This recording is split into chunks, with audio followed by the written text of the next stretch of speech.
E a gente volta agora ao vivo à Secretaria de Segurança Pública, onde a repórter Juliana Diniz tem mais informações sobre as últimas informações que a gente tem sobre o caso do desaparecimento da auxiliar de enfermagem, a Deise Faria Ferreira, que desapareceu depois de um ritual do Santo Daime há cerca de 7 meses. É com você, Juliana.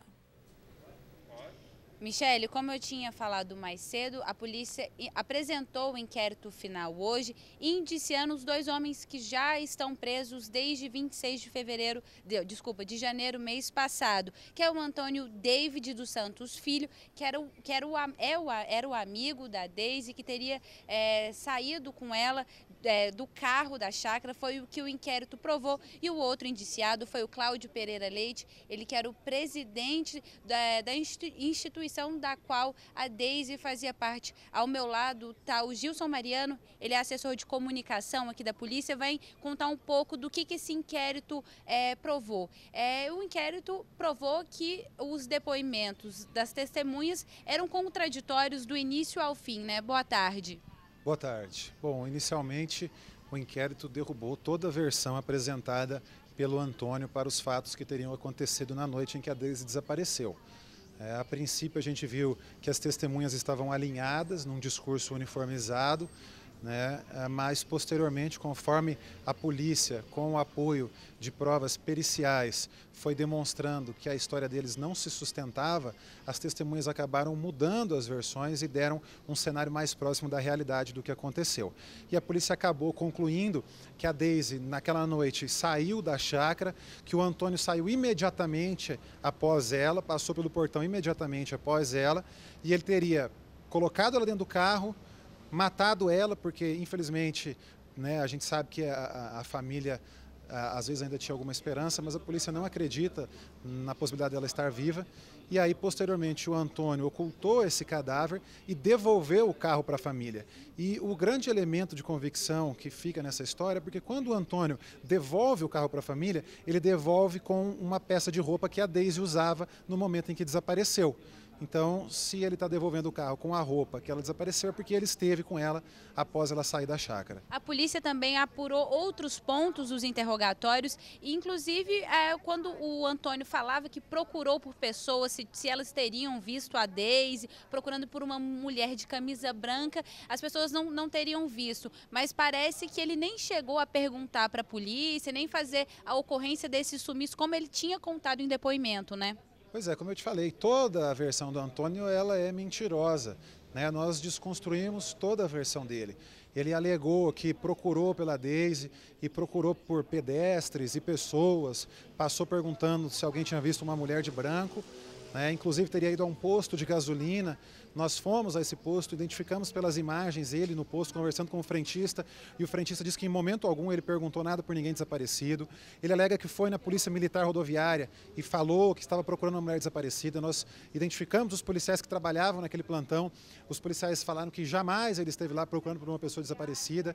Enfim, como eu te falei, são tantas contradições que o inquérito apontou, que fica insustentável a versão dele. Até o trajeto que ele diz que percorreu, a perícia fala que no tempo em que ele diz que percorreu esse trajeto, que tal seria fisicamente impossível. Quer dizer, até a física desmente as versões que ele dá.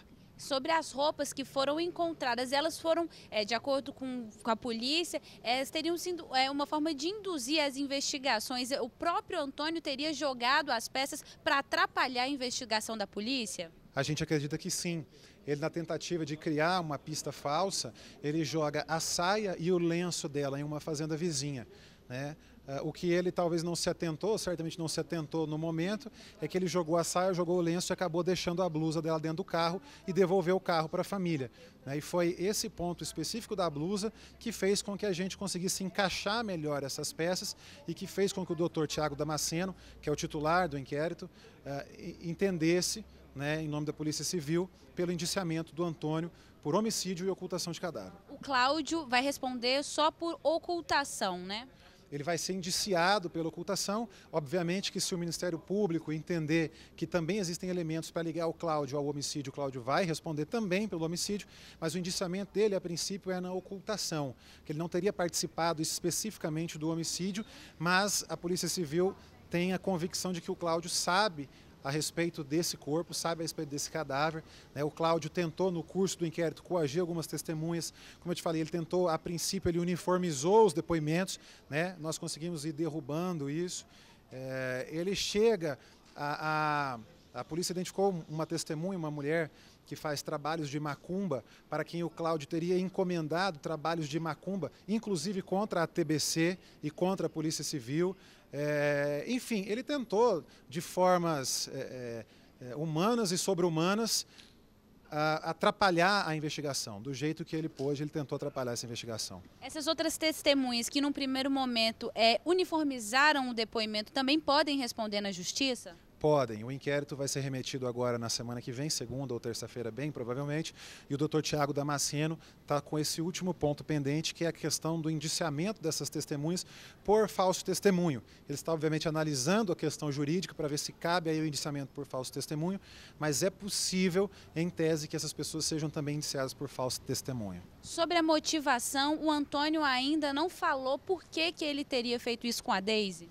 Não, essa é uma pergunta, tanto a motivação quanto onde está o corpo é uma pergunta que só o Antônio pode responder, porque foi ele a última pessoa que esteve com a Deise em vida. Por que ele matou a Deise a gente não sabe, né? A gente sabe que minutos antes eles tiveram um conflito durante os trabalhos, durante o momento em que tomavam o chá, né? A Deise teria se alterado, né? Talvez até desrespeitado o ritual. O organizador ali, o Cláudio, teria perdido a paciência com ela, teria sido ríspido. Eles entraram numa discussão realmente minutos antes. Então a gente não sabe se às vezes ele também se descontrolou e dentro do carro ele acabou agredindo ela, enfim. A motivação especificamente é o Antônio só quem sabe. É só ele que pode dizer por que ele fez isso. O que a Polícia Civil está convicta é que a Deise está morta, porque já fazem mais de 7 meses que ela desapareceu e não há nenhum sinal dela. Ela não tinha nenhum motivo para isso, como a própria família vem falando.